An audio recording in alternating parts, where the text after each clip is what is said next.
ब्रह्मानन्दं परमसुखदं केवलं ज्ञानमूर्तिं द्वन्द्वातीतं गगनसदृशं तत्त्वमस्यादिलक्ष्यम् एकं नित्यं विमलमचलं सर्वदे साक्षिभूतं भावातीतं त्रिगुणरहितं सद्गुरुतं नमामि। प्रगट गुरु हरिहर जीवन घटो घट बोलनार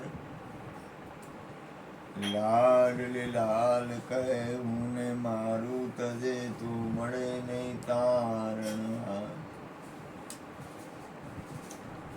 મેરા મુझ में कुछ नहीं जो कछ है सो तेरा तेरा तुझको सौंप दिया अब क्या लगेगा मेरा। बोलिए सदगुरु महाराजની જય। પ્રથમ ગુરુ કૃપાથી મારી સમજ પ્રમાણે કોઈ પણ વ્યક્તિ કોઈને કોઈ આધારે છે।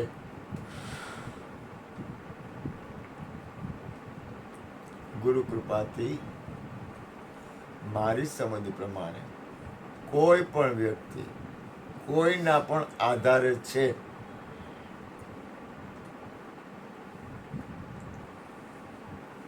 હજી એકવાર કહી દઉં, ગુરુ કૃપાથી બોલું। મારી સમજ પ્રમાણે કોઈ પણ વ્યક્તિ કોઈ પણ હોય પણ એ કોઈના પણ આધારે છે અને છે। તમારા બધાનું શું કેવું થાય ભૂપેનભાઈ? આધાર તો લેવો પડે, લેવો પડે, શાબાશ। બાપભાઈ? આધાર જરૂર છે। કીર્તિભાઈ તમે? બાપુજી? આ હોય તો આ, ને તો ના।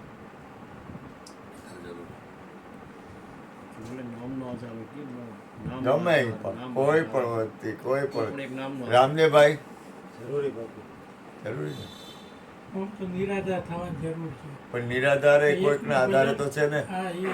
આ દાખલા તરીકે તમે નિરાધાર થઈ ગયા, હાલો બરોબર, કોઈના આધાર વગર તમે છો, પણ એમાં તમે કોનો આધાર લ્યો છો?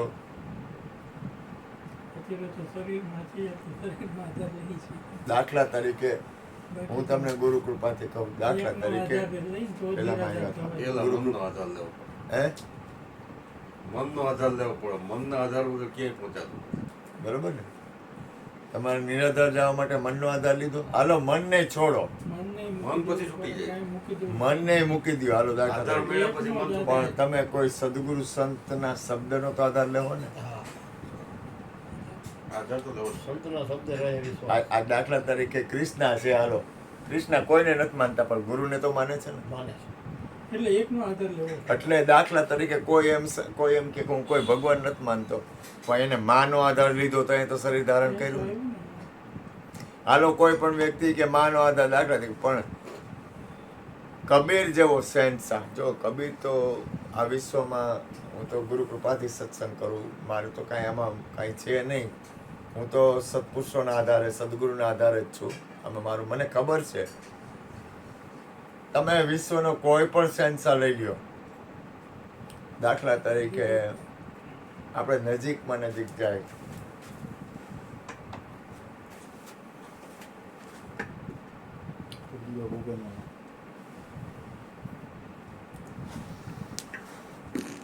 અત્રિ ઋષિ અને અનસુયામાં, જો અનસુયામાં હતા ને, અત્રિ ઋષિનું ભજન કરતા હતા, જો એને હું કીધું ઓમ પતિ પરમેશ્વરાય નમઃ, તો ધ્યાન આપો, હું ગુરુ કૃપાથી બોલું છું। ક્યાંય પણ કોઈ પણ, આજે ગીતાજીમાં પણ આવ્યું કે માણસ યજ્ઞ કરે છે એટલે વરસાદ આવે છે, વરસાદ આવે છે એટલે અન્નની ઉત્પત્તિ થાય છે। એટલે અન્ન ઉગે છે, અન્ન ઉગે છે એટલે આખું એક ચક્કર ફરે છે. તમે ખાસ યાદ રાખો, કોઈ પણ વ્યક્તિ, ચાહે કોઈ વ્યક્તિ કોઈને ન માનતો હોય, પણ એના ઘરવાળીને માનતો હોય, ઘરવાળી ઘરવાળાને માનતા હોય, ભલે એનું કીધું માને કીધું ન માને એ વાત અલગ છે, પણ એના આધારે તો છે ને.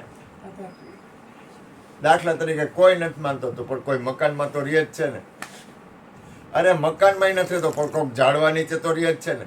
અરે તડકામાં રહીએ છે તો પણ તડકાની નીચે તો બેઠો જ છે ને.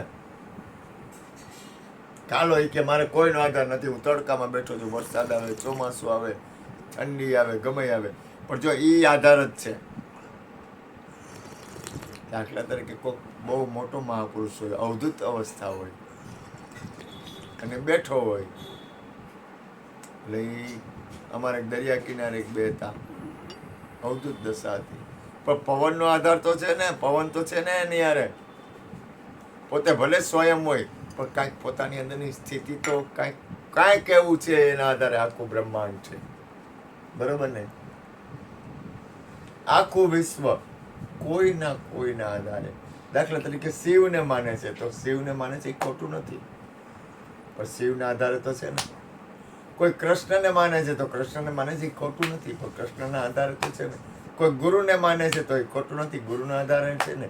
કોઈ રામાયણને માને છે તો રામાયણના આધારે છે, કોઈ ભાગવતને માને છે તો ભાગવતના આધારે છે, કોઈ મા બાપને માને છે તો મા બાપના આધારે છે જ. એટલે કહેવાનો અર્થ એ છે કે ગુરુ કૃપાથી કોઈ એવી અલૌકિક વસ્તુને માને છે તો એના આધારે છે. અત્રિ ઋષિ અને અનસુયામાં અત્રિ ઋષિને માનતા હતા. અત્રિ ઋષિ યજ્ઞ કરતા હતા તો એની ત્રણેય દેવ આવ્યા, તો ત્રણેય દેવને બાળક બનાવ્યા, તો એમાંથી કોણ બન્યું? તો કે દત્ત મહારાજ, દુર્વાસા, અને ત્રીજું કોણ બન્યું? કૃષ્ણ. દત્ત મહારાજ, દુર્વાસા અને ચંદ્રમા નામના મુનિ, ચંદ્રમા નામના મુનિ, ત્રણ દેવ, ત્રણેય એમાંથી પ્રગટ થયા. બ્રહ્મા વિષ્ણુ મહેશ. જો એટલે ત્રણે આખું બ્રહ્માંડ, આખું વિશ્વ, હું તો જેમ કહું છું, હું તો આધારે છું ભાઈ. હું કદાચ સ્વયં સદગુરુની કૃપાથી કદાચ સ્વયં બની જાઉં ને તોય હું કોઈના આધારે છું. હું અહમ કરીશ નહીં, અને હું કહેતા હું મારે બોલવા આમ લેવું પડે, મારે હું જેવું કાંઈ છે નહીં. બીજું એક વસ્તુ યાદ રાખો, પરમાત્માના નામને માનો, ચાહે રામને માનો, કૃષ્ણને માનો, શિવને માનો, એને માનો, અથવા બોલનારને માનો. માનવા માટે મન તો જોઈએ. મન છે ને, મન માટે જોઈએ. મન છે ને એ જડ છે, પ્રકૃતિનું બંધારણ છે. મન જરૂરી છે, પણ એક સમયે મન છે ને એ લય થઈ જાય. હા, એની જરૂર તો પડે, આધાર તો જોઈએ. તો મન લય શેમાં થાય? મનને તમારે મટાડી દેવું હોય, આત્મામાં મન લય ન થાય, ઉગડી જાય. આત્મામાં ન ઉગડે, મન પ્રાણમાં લય થાય. એક ભજન છે, ધ્યાન આપો ભજન છે, હું તમને કહું, પગથિયા છે. દાખલા તરીકે તમારે ક્યાંય આવવું તો તમે ઉપર આવો ને એટલે સીધા પગથિયામાં ઓલું પગથિયું ચડીને પછી બીજું પગથિયું ચડ્યા, પછી ત્રીજું પગથિયું ચડ્યા, એમ અંદર આવ્યા ને એમ ભજન કે છે, વાણી મન મેં, વાણી શેમાં હમાય? વાણી મન મેં, મન પ્રાણ મેં. મન છે ને પ્રાણમાં હમાઈ જાય. પ્રાણ અલખ મેં અલ્પાણી, મૂળ કહું તો મહાસુખ ઉપજે. જ્યાંથી ઉપજી મન અને વાણી, મૂળ કહું તો મન શ્રેષ્ઠમાં શ્રેષ્ઠ છે. પણ મનને તમારે લય કરવું હોય ને તો એ પ્રાણની એટલે કે શ્વાસની અંદર મન લય થઈ જાય. અને શ્વાસને લય કરવો હોય તો શ્વાસ પરમ તત્વ પરમાત્મામાંથી આવે છે. પરમ તત્વ પરમાત્મામાંથી ઉઠે છે અને પરમ તત્વ પરમાત્માની અંદર સમાઈ જાય છે. એટલે કે તમારી અંદરથી શ્વાસ ઉઠે છે અને શ્વાસ તમારી અંદર સમાઈ જાય છે. અહીંયા ઊભા રહી જાય ને તો કાંઈ જરૂર નથી, પણ અહીંયા ઊભું રહેવા માટે હરિગુરુ સંતોના શબ્દ પ્રમાણે મારે તમને કહેવું પડે. હું તમને આ વાત કરું છું એ મારામાંથી નથી આવી, એ સદગુરુ સંત અને મહાપુરુષોના વચનમાંથી આવી છે. અને વચન છે ને એ પણ એક સદગુરુના રીત પ્રમાણે આવે છે, એક સત્પુરુષો કે મહાપુરુષોના અંદરથી આવે છે. અને આ આખું બ્રહ્માંડ, આખું વિશ્વ રહ્યું ને, એ સત્પુરુષો, સદગુરુ, સંતો, હરિ અને મહાપુરુષોના આધારે છે. આજે જ એક સત્સંગે આવ્યા હતા, મેં મન કે વૃંદાવનમાં એ કે વરસાદ નથી કે બધું વૃંદાવનમાં કેવડી ભક્તિ, કેટલું ભજન થાય છે વૃંદાવનમાં, કેવડું પ્રગટ્ય વાતાવરણ છે. મેં કીધું એમાં વરસાદ નથી. મેં કીધું કેમ બને? તો કે જેટલું પુણ્ય અને પરમાત્માનું ભજન થાય છે ને, એટલું પાપ આમું વધતું જાય છે, પાપે એટલું થાય છે. જો ધ્યાન આપો, કોઈ પણ વસ્તુ બનતી હોય, આપણે જાગીને આપણે કોઈ પણ વસ્તુ બનતી હોય ને, કોઈ પણ સદગુરુ, સંત અને મહાપુરુષ કાંઈ વાત કરે ને, તો એમાંથી જાગવાનું હોય, એમાંથી આપણે આપણી સમજણ કેળવવાની હોય.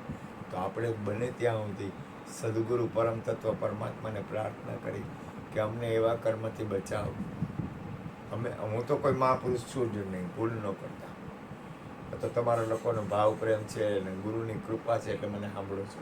હું કાંઈ નથી, હું જેમ છે એમ કહું છું. મારી ક્યાંય માલિકી છે જ નહીં, હું કરવા માગતોય નથી. હું તો આ ગુરુ મહારાજ બેઠા છે અને આ તમારા બધાના આધારે બેઠો છું. સત્પુરુષો, સદગુરુ, સંતો, મહાપુરુષો, સાધુ સંતોના આધારે બેઠો છું. આમાં મારું કાંઈ છે નહીં. એટલે ગુરુ કૃપાથી મારા અંતરનો ભાવ છે. બને એટલી દુઆ લ્યો, કદુઆનો, કોઈના આશીર્વાદ લ્યો. બને એટલું હરિનું, તમને ગમે એનું ભજન કરો. બને એટલો સત્સંગ કરો. બને એટલું તમે કોઈ પણ સત્સંગ, આજે આ રામદેવભાઈ મને બપોરે મળ્યા, મેં કીધું તમે સત્સંગમાં આવો, તમને ફાયદો થાય. તમે મને દિવસ ના મળો એ મને વાંધો નથી. રામદેવભાઈ અત્યારે અને સાંજે મળ્યા હોય ફેર પડે કે નહીં? પડે ને, કારણ કે સત્સંગ છે ને એક માહોલ છે. પરમાત્માનું નામ, ભજન, સત્સંગ, કીર્તન, એ વાતાવરણ છે ને આત્માના કલ્યાણકારી છે. આજ મોરારી બાપુ આખા વિશ્વમાં છે એવું કામ? તો કે રામાયણ નહીં સમજ. એને મા બાપના ગુરુના, એના મા બાપ એના ગુરુ છે, એના આધારે જોઈ કેટલી બધું વિશ્વ લેવલે. મારું બાજુવાળો માનતો નથી. હું કાંઈ કહું એટલે મારી પાડોશી હોય, પાડોશી મારું ન માને, કારણ કે એની એટલી કમાઈ છે, બેલેન્સ છે. મારી પાસે કાંઈ બેલેન્સ છે જ નહીં, મારી પાસે કાંઈ નથી. આ તો ગુરુની કૃપા છે ને, એટલે આટલું તમે લોકો મને સાંભળો. પણ એક વસ્તુ યાદ રાખો, બને ત્યાં સુધી કોઈની દુઆ લ્યો, કોઈને કષ્ટી ન આપો, કોઈને આશીર્વાદ લ્યો. આશીર્વાદ ન લ્યો તો કાંઈ નહીં, પણ કોઈને દુઃખ ન આપો. બને ત્યાં સુધી રામાયણની ચોપાઈ હું ઘણીવાર બોલું છું, પરહિત સરિસ ધર્મ નહીં ભાઈ, અને પર પીડા સૌની. બીજાના હિત કરવાથી મોટું કોઈ ધર્મ નથી, અને બીજાને પીડા આપવાથી મોટું કોઈ અધર્મ નથી. બને ત્યાં સુધી હા હૃદયમાં ઉતરે એટલું કરો. ન ઉતરે તો કંઈ હું કોઈનો બાપ છું નહીં, મારે કોઈનો બાપ બનવું નથી. હું ખાલી નિમિત્ત માત્ર છું. બોલીએ સદગુરુ મહારાજ. ચા પાણી